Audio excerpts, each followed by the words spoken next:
देखिए, मैं आपको बड़ा इसका वाज़ेह जवाब दूँगा। शेर अफ़ज़ल साहब हमारे भाई हैं और मैं बार-बार इसके ऊपर ज़ोर देता हूँ कि वो स्टार थे इस पार्टी के, स्टार हैं इस पार्टी के और स्टार रहेंगे इस पार्टी के।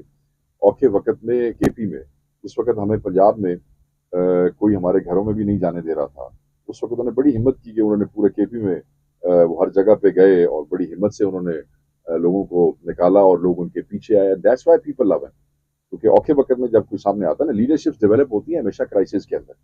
And he emerged as a star in those crisis. और मैं ये समझता हूँ कि वो पार्टी का एसेट है।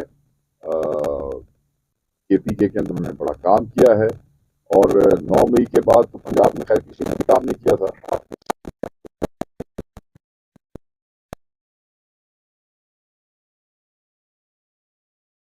आपको देख रहा हूँ। तो हमने अभी एक बहुत बड़ा इवेंट किया उस पे मॉल रोड पे, जो हमने लॉयर्स को और उधर से हमने अवामी नुमाइंदों को इकट्ठा किया। वो 9 मई के बाद सबसे बड़ा और पहला पंजाब का इवेंट था, जिसमें माल रोड के ऊपर हज़ार लोग पीटीआई का झंडा लेके आए और हमने अपना पूरा प्रोटेस्ट रैली की सूरत में क्यों नहीं, क्यों नहीं? देखिए मेरी बात सुने आप। शेर अफजल तो हमारा भाई बहुत बड़ा लीडर है ना। हम तो समझते हैं हमें इस वक्त पीटीआई के एक एक बच्चे, एक एक वर्कर की जरूरत है। जो दुआ कर सकता है उसकी दुआओं की जरूरत है। जो बंदे निकाल सकता है हमें उसकी जरूरत है। शेर अफजल की क्यों कौन? देखिए कोई बेवकूफ आदमी ये कहेगा कि पार्टी को शेर अफजल की जरूरत है। सर इसके साथ ही शेर अफजल मरवत साहब के हवाले से सवाल है। सोशल मीडिया पे पीटीआई के लोग जो बड़े देर से मुतहर्रिक हैं, वो ये सवाल उठा रहे हैं कि परवेज रईस साहब को उम्रा करने के लिए नहीं जाने दिया जाता। तो शेर अफजल मरवत साहब जो है वो हर रोज इंटरनेशनल टूर कर रहे होते हैं, तो उन्हें क्यों इजाजत मिल जाती है, बाकी तमाम जितने भी पीटीआई के रहनुमा उन्हें क्यों नहीं बाहर जाने? मेरा नाम तो एग्जिट कंट्रोल लिस्ट में है भाईजान। मुझे तो अभी तक नहीं निकाला उन्होंने। मैं तो अदालत में जान लगा, मेहरबानी करो मेरे को। हो सकता है शेर अफजल साहब ने अपना अदालत में करके को निकलवा लिया, हो सकता है। क्योंकि असद कैसर साहब ने भी अदालत में किया था केस और उनका नाम निकल गया था। तो वो खुद शेर अफजल साहब जो है वो खुद लॉयर हैं। आई थिंक उन्होंने अदालत में जाकर अपना ले लिया होगा, कर लिया होगा। देखिए मेरी बात सुनो, एक तो हम ऑलरेडी क्राइसिस में है। क्राइसिस से मुराद ऑपोजिशन है, तो ये ऑपोजिशन साड़ी को सौखी नहीं है। ऊपर से बंदे ये जो इस किस्म के जो लोग सवाल करते हैं सिर्फ इसलिए कि कुछ डिवीजन आ जाए। हम सब एक है मेरे भाई। क्योंकि हमारा जो एक कॉमन हमारे रिश्ते का जो रेफरेंस है ना, वो इमरान खान। ਜਦੋਂ ਤਾਈਂ ਅਸੀਂ इमरान खान के नाल सारे खड़े हैं, ਅਸੀਂ सारे एक हैं।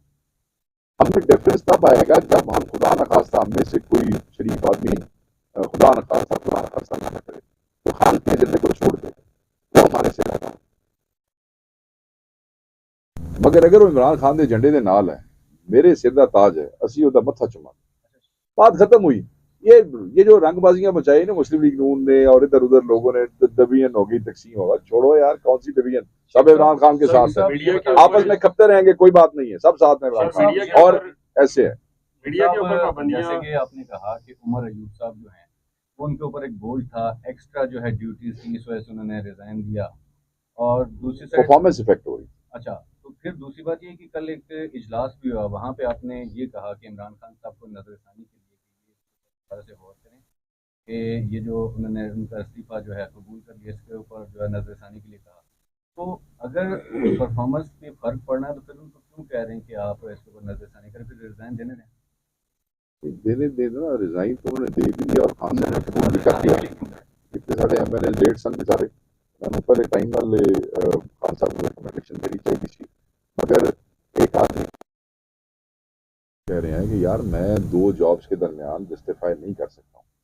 तो ये बाकी सारे एमएलए उन्हें जबरदस्ती कहते नहीं नहीं तू कर, वो कहता है मैं नहीं कर सक रहे हैं। आप मुझे कहते हैं कि शेख साहब आप इस कुर्सी पे बैठे हैं, मैं कहता हूँ यार मेरी कमर में तकलीफ है, मैं नहीं बैठ सकता, तो तुझे मैंने जबरदस्ती बैठाओगे? तो वो उनकी भी मजबूरी समझे उमर भाई की। मतलब एक इंसान है, वो जितना बेचारा वो 40 जिलियां दे विच भी जावे, उस तो बाद वो अपोजिशन का काम भी करे, और वो फिर प्रॉब्लम क्या है? फिर बेचारा एज ए जनरल सैकटरी ना परफॉर्म कर सके तो फिर तुम गर्दन तो पकड़ लेंदे हो। यार कोई इंसान है, को राह दो, देखा ना, करे तो भी मरे, ना करे तो भी मरे, कुछ कोई इंसान का कुछ तो करना चाहिए, इस तरह ना करे। और ये हमारे भाई हैं, देखें उन्होंने क्यों ये बात की। We all respect each other and every. Umar Ayub has a great respect in the party. तो ऑब्वियसली जब उनका एक दोस्त कह रहा है कि मैं छोड़ के जा रहा हूं, तो की कहने तू बड़ा चंगा किया है, यही कहना सी ना जाओ।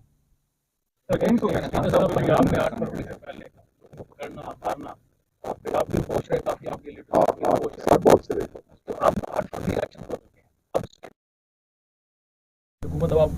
साथ ताउन करती है? नहीं नहीं सर, नहीं कोई तावन कोई नहीं जी।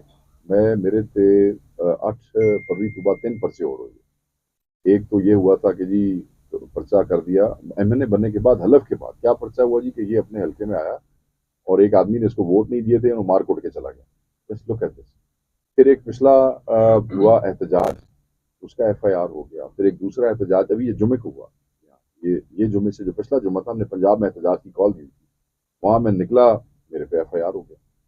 तो इनके पास लॉजिक रीजनिंग नहीं है, हालात उतने ही सख्त हैं। आप ये देखें कि भट्टी साहबान ने हफ्जाबाद पे कन्वेंशन कराया, यहाँ पे उमर अयूब साहब और हमाद अजहर साहब गए, तो उस तो बाद पर्चियां दी, एक भरमार हो गई उत्थे, उन्होंने सत्यानाश कर छड़ा। ठीक है जी। कल रात वो आप देख लें, कराची में देख लें, फहीम खान के घर छापे पड़े, हमारे एफआईआर पिछले एफआईआर 73 आदमी गिरफ्तार हुए। मैंने दसो कि हालात साढ़े